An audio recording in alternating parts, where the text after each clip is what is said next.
Ya, terima kasih Anda masih bersama kami di Ada Pemirsa. Kami lanjutkan perbincangan kita mengenai Kartu Jakarta Sehat.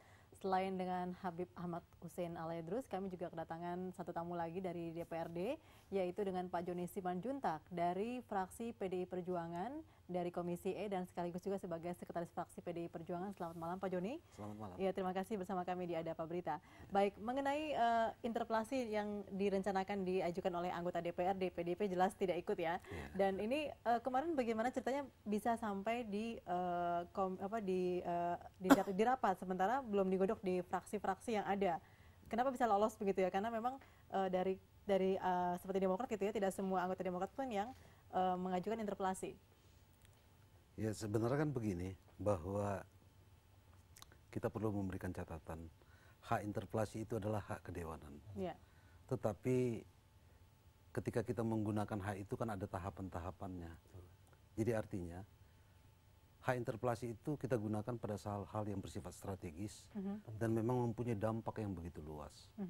Nah dalam konteks ini, kita ingat 2 minggu yang lalu, Komisi E itu mengadakan rapat mengundang Dinas Kesehatan, ya, Asosiasi Rumah Sakit Swasta, termasuk juga PT Askes, dan termasuk juga Rumah Sakit Umum Daerah. Ya. Dalam perbincangan dengan kita itu, ada semacam keluhan dari mereka, bahwa sistem tarif yang ditetapkan oleh Kementerian Kesehatan, yang diverifikasi oleh Askes itu Inasi Bijis itu, banyak memberatkan mereka. Oke. Nah dari situ ada muncul celutukan, kita sekarang udah nggak kuat. Sudah ada rumah sakit yang 16 mengundurkan diri. Ya. Nah itu kemudian menjadi berita, ya. Nah sesudah itu besoknya udah ada langsung tanda tangan untuk interpelasi. Ya kan. Nah yang mau kita tanggapi adalah, pertama interpelasi itu yang digunakan oleh kawan-kawan menurut saya sangat prematur. Artinya kan ada tahapan-tahapan. Ini kan persoalan teknis yang masih bisa dibahas di Komisi E. Bahkan Komisi E sedang membahas itu. Dan arahnya adalah semakin jelas bahwa tidak ada 16 rumah sakit yang mengundurkan diri, hanya 14. Oke. Ya. Baik. Habib, prematur nih katanya interpelasinya. Ya, apakah memang demikian? Betul. Cuma yang saya lihat ini, yang membludak ini, Kartu Jakarta Sehat itu banyak yang mampu. Jadi penerapan di lapangannya ya masih bermasalah? Itu di lapangan bermasalah. Kartu Jakarta Sehat itu benar bagus. Bagus bagi rakyat siapa. Kalau rakyat yang tidak mampu, setuju saya. Mau anggarannya 100 Kalau tadi menurut Pak triliun. Joni sebaiknya dibahas saja di Komisi E tanpa harus melalui interpelasi? Itu boleh aja, cuma saya bertanya kepada Jokowi juga, hak kita interpelasi. Kenapa kok membludak Kartu Jakarta Sehat sampai 1,7 juta? Padahal yang tidak mampu itu kurang lebih 1,5 juta. Apalagi ini mau digelontorkan lagi hampir 2 juta lebih ya.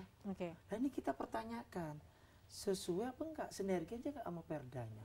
Bahwa Perda Jamkesda nomor 4 2009, saya sebutkan lagi, bahwa itu jaminan kesejahteraan untuk orang yang tidak mampu. Oke, baik. Dari tadi Pak Habib mengatakan bahwa ini tidak ada perdanya, yang kedua juga tidak tepat sasaran di lapangan. Nah dari Komisi E jawabannya Pak Joni? Ya sebenarnya saya kan tadi bicara soal masalah interpelasi. Interpelasi itu kan dimulai katanya ada rumah sakit mengundurkan diri 16. Sebenarnya kan itu. Ini sekarang dibalikin lagi ke persoalan ini, ya kan? Jadi awalnya masalah rumah sakit. Rumah sakit, gitu loh. Tapi mengenai ini juga saya perlu menanggapi bahwa itu kan cara berpikir lama. Bahwa negara itu hanya bisa menyantuni orang-orang miskin. Kalau kita mengacu kepada sistem jaminan sosial nasional yang akan dilaksanakan tahun 2014, BPJS. Bukan hanya orang miskin, orang yang rentan miskin juga akan dibantu. Nah, ketika berbicara 4,7 juta ini, saya pikir itu adalah real gitu loh. Karena misalnya begini, ada seorang katakanlah buruh ya, punya motor atau kata orang biasa, tiba-tiba karena penyakitnya dia langsung jatuh miskin. Kan masih bisa dibantu untuk itu. Nah, 4,7 juta itu masuk di akal ya.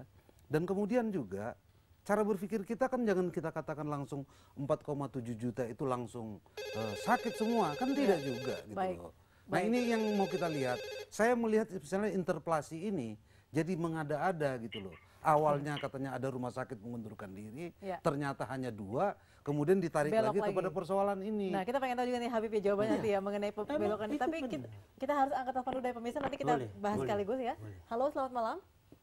Selamat malam. Iya, silakan dengan Bapak siapa di mana, Pak? dengan Bangun di Jakarta Timur, Mbak. Silakan Pak Bangun. Halo? Ya, silakan. Ya, halo. Silakan langsung saja Pak Bangun. Dengan Bangun di Jakarta Timur, Bu. Iya, kami mendengar dengan baik. Silakan Pak Bangun. Ini dengan masalah KJS ini.